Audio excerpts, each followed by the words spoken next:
That's my role. No, I'm not part of it. Oh, you're not? No. Oh, but you're the licensing advisor? For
Hi everyone. Can you... Does it work? Hello?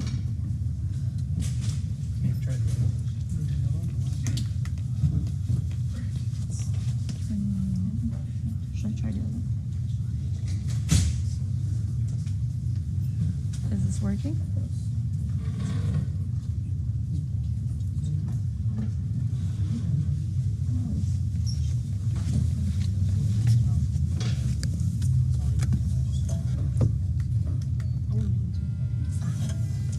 That's fine. Hello? Okay.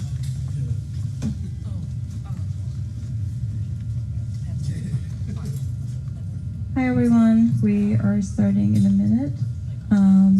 Me will be joining us a little later, but I will be coordinating and moderating the workshop in the start. And I hope you enjoy it. Okay, can I see this? Great. Okay, hello everyone. Thank you so much for coming. We're very happy to be here as AIA Brooklyn. I am the co-chair of Emerging Professionals Committee. My name is Celine, and I have developed and coordinated together this workshop with me and organized the agenda based on what I needed as an emerging professional. So I hope you will find it very useful for you as well. We have a few of these workshops already, and from the very beginning we have developed the content of the workshop with Deborah, and she very graciously prepared the infographics you have. She will walk you through it. So we have 4 guest panelists today joining us.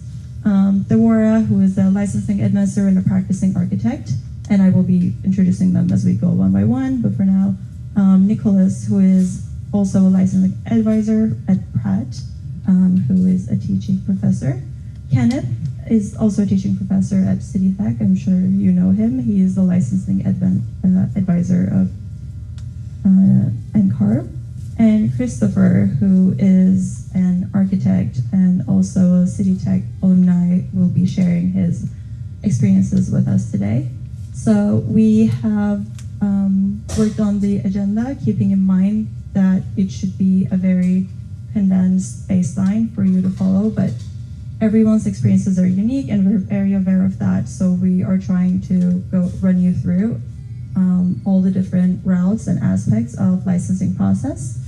This has been an ongoing effort of AIA Brooklyn together with City Tech and Pratt Institute.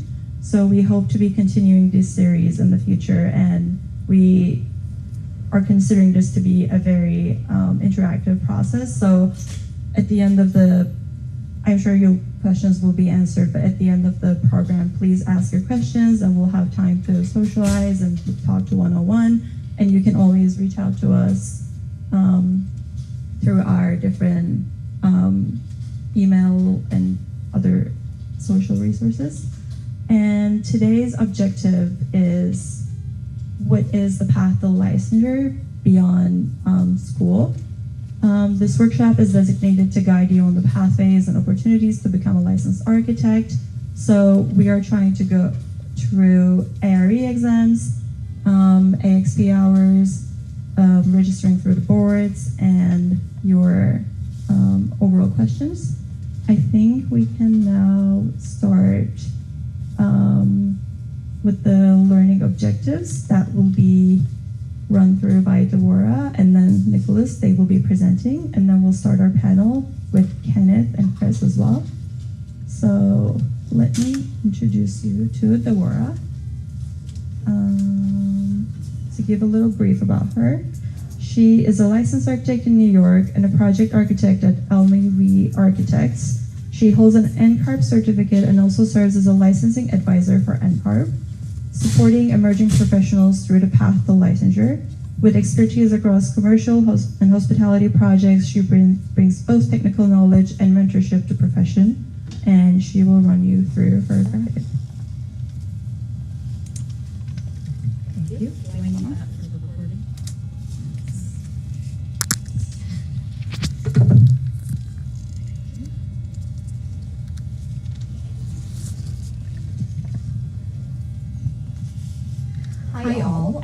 Celine said, my name is Deborah. I am a registered architect and an Ncarb advisor. I'm also an alumni mentor for my own college, and through the Architectural League of New York.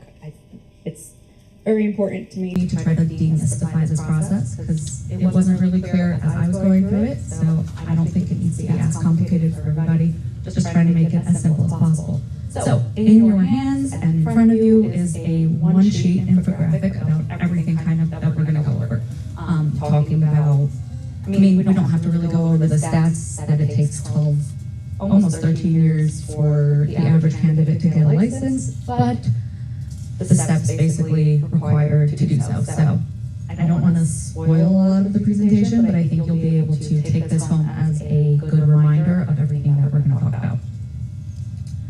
So, that being said, let's talk about licensure in New York State. There are 55 jurisdictions that can grant new licenses. Each jurisdiction has its own requirements. If you are interested in licensure in another state, Ncarb has a really fantastic integrative tool that's basically a map of the US, and you can click on whichever state, and then on the left you will see the requirements for that jurisdiction. But because we're going to be focusing on New York State licensure, let's just talk about that. So, as you can see, I clicked on New York, and we can see some information on that. You do not need to be a resident of New York. So if in the future you move to Jersey and you still want to be a New York registered architect, you can still do that. You do not have to live here. You don't need a NAB accredited degree. I think City Tech is NAB accredited, so that's not really a problem here. But as you can see, there's a couple of other requirements. But we're not going to be focusing on specific New York State. We're going to be focusing on the three that are across the board, across all 55 jurisdictions. And those are, as you can see in your infographic, the education, the experience, and the ARE exams, also known as the 3 E's: education, experience, exams. So, let's talk about Ncarb as a whole. Ncarb stands for National Accreditation Architecture Registration Board. It is the national governing body for your licenses. Each license, though, is issued by the jurisdiction. So Ncarb and your jurisdiction will talk back and forth quite a bit through the process, as you'll see. The best way I can think of explaining this is almost like Google passwords. Google Chrome holds all your passwords, it has all of your information there, and it doesn't really do anything until you send it to that specific website. So Ncarb is like Google Passwords. It holds all of your information. It holds your education, it holds your experience, and it holds your exams. But if you did want your license in a jurisdiction, you have to have Ncarb or Google Passwords in this case talk specifically to that jurisdiction. So it's almost like you go to, let's use LinkedIn, it types in your password, so you don't have to do it for you, right? So Ncarb and your jurisdictions kind of have a similar relationship. Ncarb does not give you your license, but they help store all of your information for the jurisdictions that do issue licenses. So, if you type in ncarb.com, that's what you see. You see the beginning of that map that we were talking about. That's where you can kind of just play around with what state you want to look at. And then you make an account. You need to make an account in order to get your license. It is about $100, I believe, a year. And I know that can be a little overwhelming as a student, but it is an investment in your future, it's an investment in your goals, and it holds everything you need, and unfortunately there's no way around it. So you make your account. Why? Because you need to log your hours, you need to schedule your exams, and this is the only way to do it. So let's talk about your dashboard. You made the account, you hit the blue login button, and this is what you see. You see your own account, and you see your record number, you see your certification. Well, nope, you will see your certification someday. That's when you get your license. And your dashboard. Now your dashboard is where those 3 E's live: your education, your experience, and your exams. Let's quickly talk about your education. Once you graduate, you have your transcript sent to Ncarb, and that's where they live. They live under that, and that's really all you need to worry about with your education tab. Now, the next one. Your experience. Your experience hours are logged as AXP hours. Sorry, I thought I lost it there. Once you log into the Experience tab, it'll look something like this. Now, my pie charts over there, the 6 circles, are full because, as I said, I am licensed. But it is a very helpful tool for you as you progress through the process because you will see how many hours you have for each task. Now, the 6 tasks are broken down into the 6 exams. So, as you can see, we have, I can't see from here, practice management, project management, programming analysis, project planning and design, project development and documentation, and construction and evaluation. Now, I don't know where all of you are in your education or if you've had experience as an intern anywhere, but let's go through each of these sections. So the first one, practice management. I'm sure you'll have a class at some point, but it's basically the back end of running the business. It's your insurances, it's your HR, overhead, all of that fun stuff. Not really fun, but required definitely to get your license. The next one is project management. Now, there are many ways to manage a project. This exam kind of goes through all of them. Client relationships, contract relationships, very heavy on AIA contracts themselves. And then the next 4 exams are kind of the stages of a real life project. So the first one, programming analysis, is you're given a site. Very much like in school, after your president, it's the first 2 weeks when you do your massing, you do your zoning analysis, you figure out how big your building can be, what it kind of wants to look like, how to meet the client's needs. That's that first exam. It also, in the professional world, is known as schematic design. The next one, project planning and design. It is once you have your client happy with your project, once you have the design direction that you want to go, once you know how many how many floors you can do, how many square feet you can do, let's develop that into real floor plans, also known as design development. And the next one, project development and documentation, it's turning that design into reality, into permit documents, into construction documents. And that's pretty much it, coordinating with engineers and all that fun stuff. And then the last exam, construction and evaluation, is once, as an architect, you've handed over your drawing set to contractors, to the building department, what is your role? The agendas are 5 site visits. That was, in my opinion, the easiest one, but we'll talk about that later. Now back to logging hours. As you can see, there's setting O and setting A on the screen. Those are 2 different ways that you can log hours. Setting A is the more standard, more expected. It is you are working for a registered architect, and your registered architect is signing off your hours. Now, setting O is very helpful as a student, because setting O stands for other.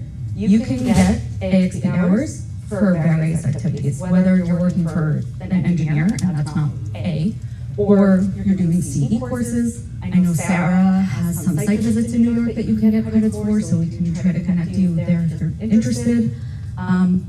There is, however, a limit to how many setting O hours. So you will still need to get your hours signed off by an architect at some point, but your progress does not have to be delayed if you don't have a job yet, or if you're still in school and you want to get started. So it's good to know about. Now, I mentioned a supervisor. Under setting A, the registered architect is signing off your hours. They are known as your supervisor. If you're working at a small firm, it might be very clear, hey, there's one registered architect here, they're clearly signing off my hours. Or if you're working at a big firm, it might not be that clear, but my suggestion would be just have an honest conversation. The good news is, every architect, every registered architect had to go through a similar process, whether it was AXP, IDP, every registered architect had to get their hours signed off. It is very much a architect helping the future generations of architecture industry. So you should be expecting this. You just let them know, hey, I'm interested in getting my license.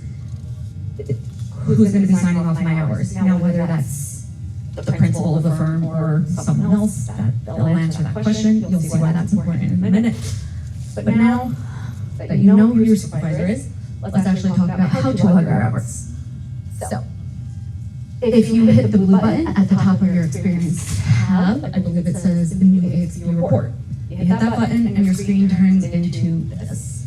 Pretty much follows the steps. I'm going to assume that under setting A, you're all paid. So let's make sure that that's checked. And then you go to employee type. You're an employee, you're not a contractor.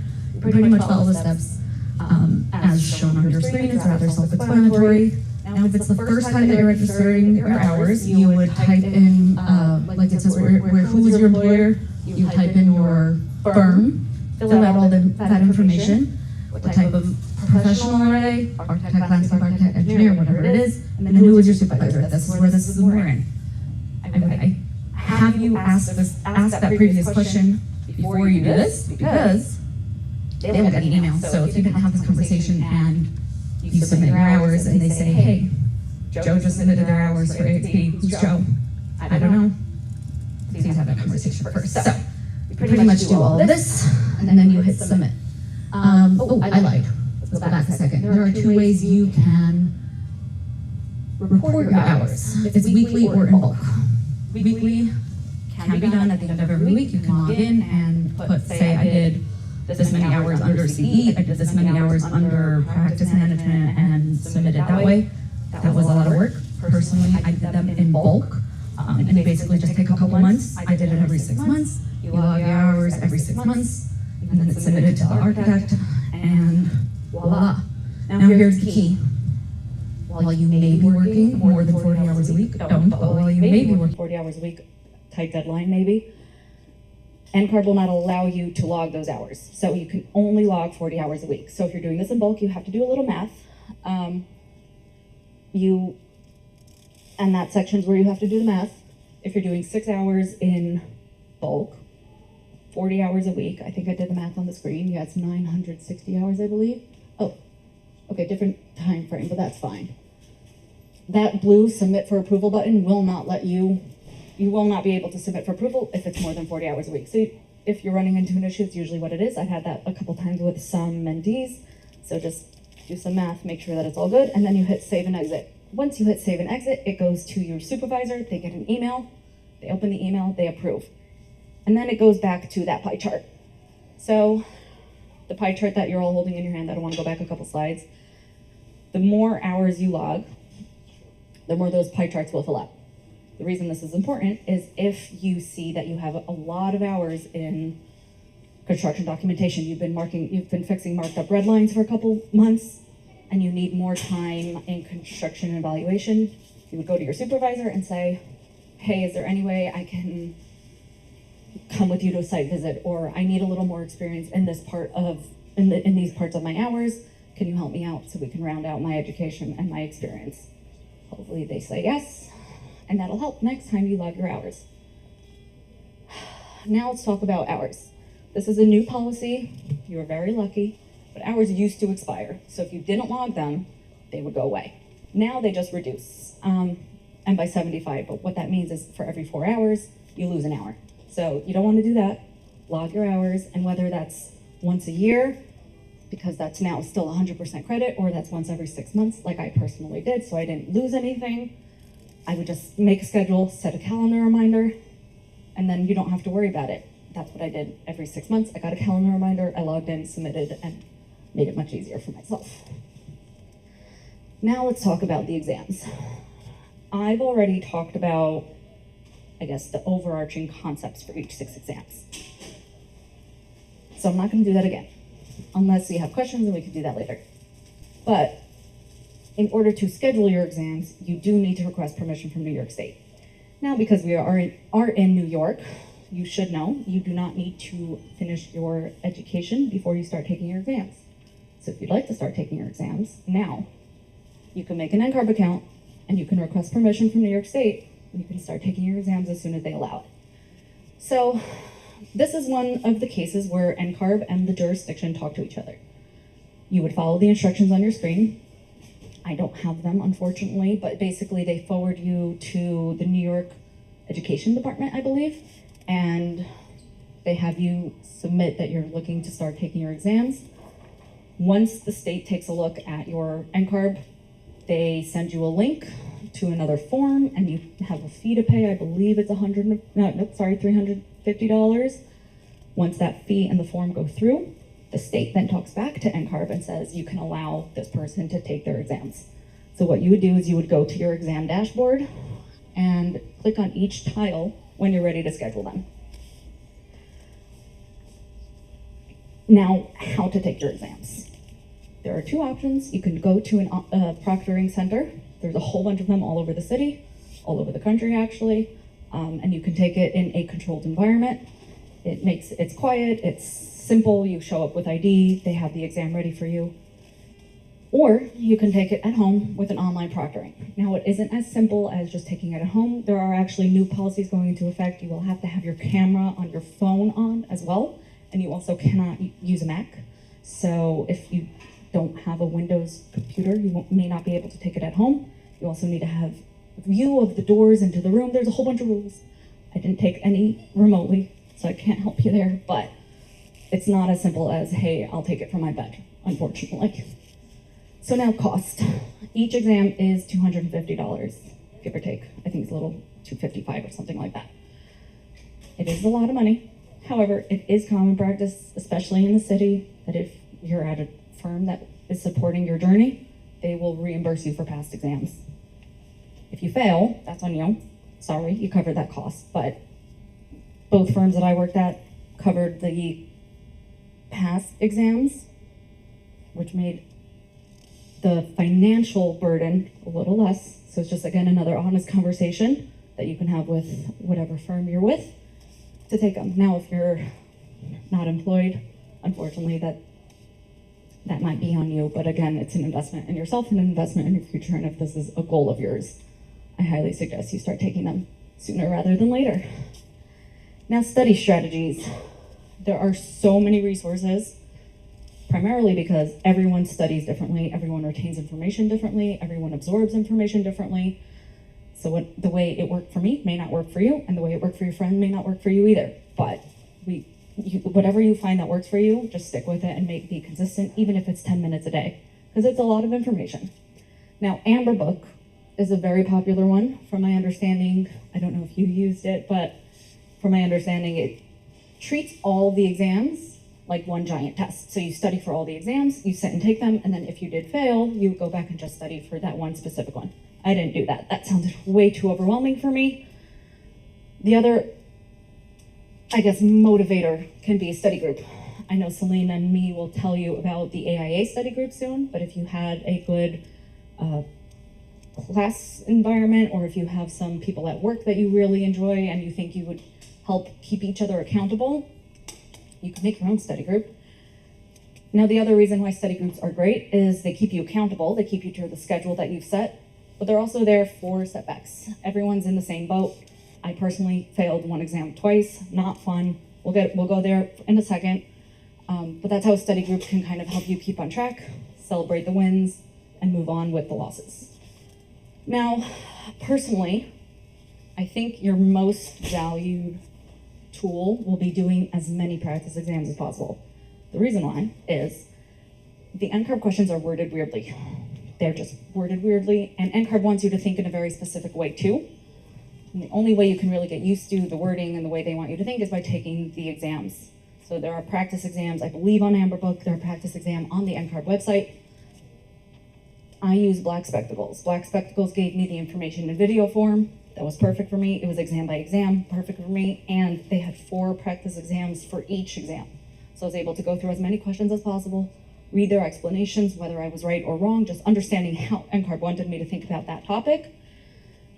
And if you did want, there is a 15% off code that I did get because it is pricey. Now, the other thing that you can do while you're having this conversation with your firm is see what tools they have available. My firm has Black Spectacles. My friend's firm has Ncarb Book. I would suggest you use those free ones as much as possible. And if you need to supplement later with your own, that's perfectly fine. But as I said, it is pricey. And then I already talked about the monthly study group from the AIA, and I'm sure you'll hear some more about that. Exam hacks. The other reason why I love Black Spectacles was because their practice exams are exactly what the exams look like. This is exactly what your screen's gonna look like, except for the AIA Brooklyn thing on top. It is blue, it has the highlights, it has your calculator, it has your whiteboard, it has the questions, previous, next, mark for view, flag, all that fun stuff, your timer at the corner. This is exactly what your screen will look like. Now, the hack that I wanna tell you is the whiteboard. You're not allowed to have a pen and paper in the room when you study. Nope, sorry, when you take the exam. So the whiteboard kind of acts that way. It is basically a whiteboard with a text tool, a draw tool, a whole bunch of things that you can kind of doodle on.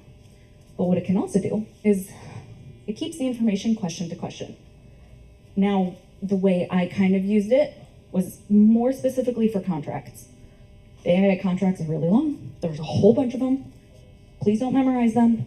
But they want you to have a decent understanding of them. So what I did, every time I got a contract question, I opened my whiteboard. I typed in what number it was. Right now we're on question number 1. So say it was 1 and it was talking about A101. I wrote 1.A101, and here's where it comes in handy. Your last 10 questions are case studies. Case studies are, they give you a fake project with fake documentation, maybe real documentation, I don't know, but what they usually give is also, they give you the actual contracts.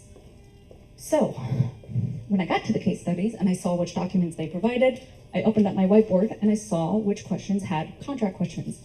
Now, even if they didn't give me that exact contract, they're all formatted the same, and it was usually a decent enough tool to help me with those contract questions.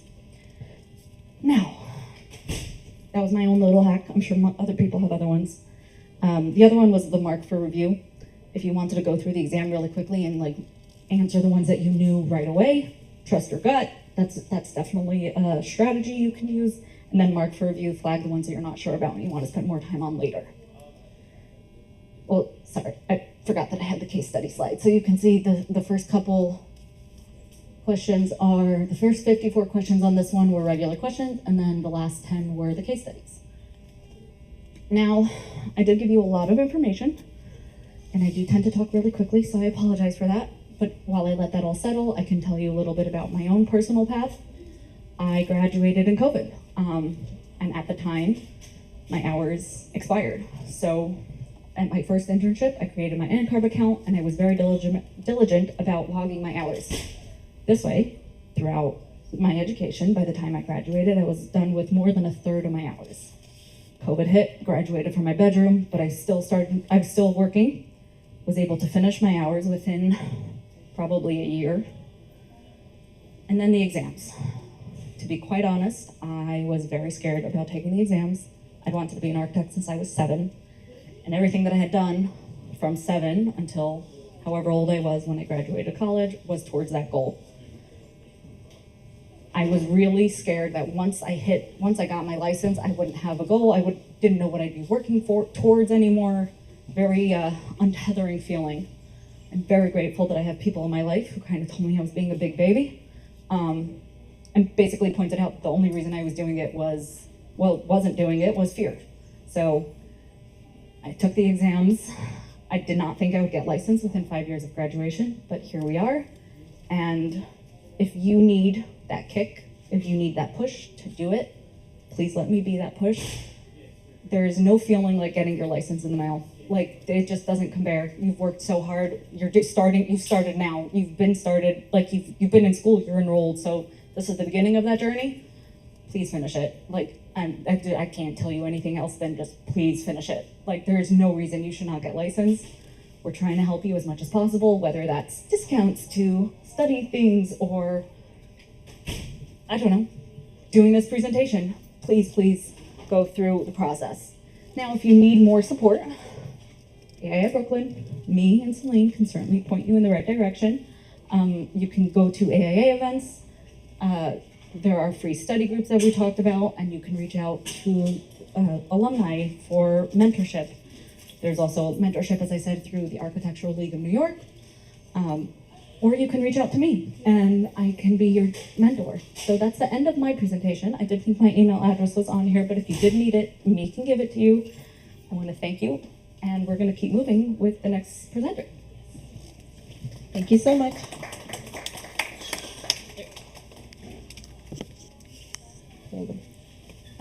Thank you, Deborah, and this was great to go through the Ncarb exam passing and everything you will need basically working towards your tests and getting the experience.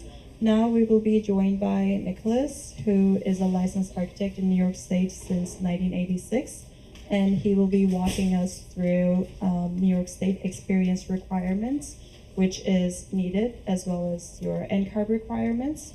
And Nick, who is a Ncarb professional practice professor at Pratt, and he is a New York City I'll take care of that. who's the licensing advisor. He will walk us through his experience as well as the requirements by the state. So. Thank you.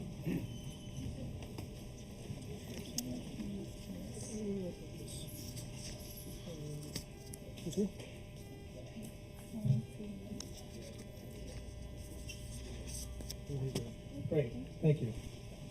Thank you, and thank you all for coming today. Just to segue to Deborah's experience from graduation to licensure, I took 6 years.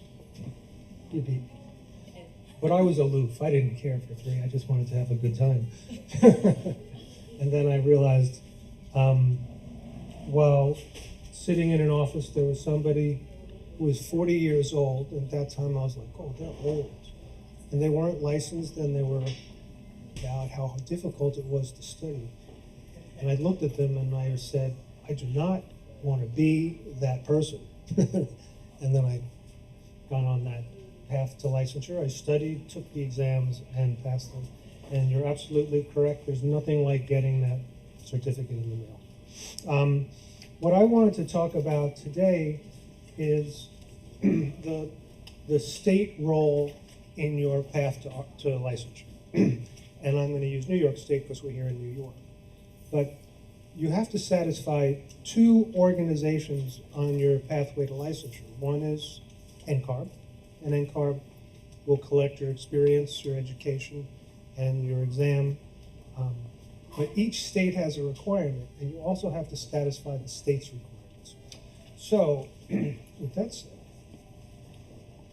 oh, there it is. And so here on this slide, it shows that Ncarb will collect things, and you'll have to work about almost 3 years of hourly time to meet the Ncarb requirements in certain categories. New York State just says 3 years. You have to work for 3 years in the legal practice of architecture. And I'll go over that in a minute, but there are firms that are not practicing architecture legally as it is recognized by New York State. Okay? So just because you have a job doesn't mean that New York State will recognize your experience. And many people don't realize that. They work for 3 years, they go to get their license, and then they're denied by the state. Okay? So I just want to make sure that you all get this critical information. Okay. So here's a question for everybody. What entity issues your license to practice architecture? Everybody write a number on your piece of paper. Do you think it's the National Council of Architectural Registration Boards? Does Ncarb give you your license? Or does the State Licensing Board give you your license? Does the American Institute of Architects give you your license? Or does the Architectural Registration Exam qualify you for your license? Everybody write down? You got it? The answer is the states. So you become licensed through the states. But the states tell you you have to satisfy Ncarb you have to satisfy Ncarb and our requirements before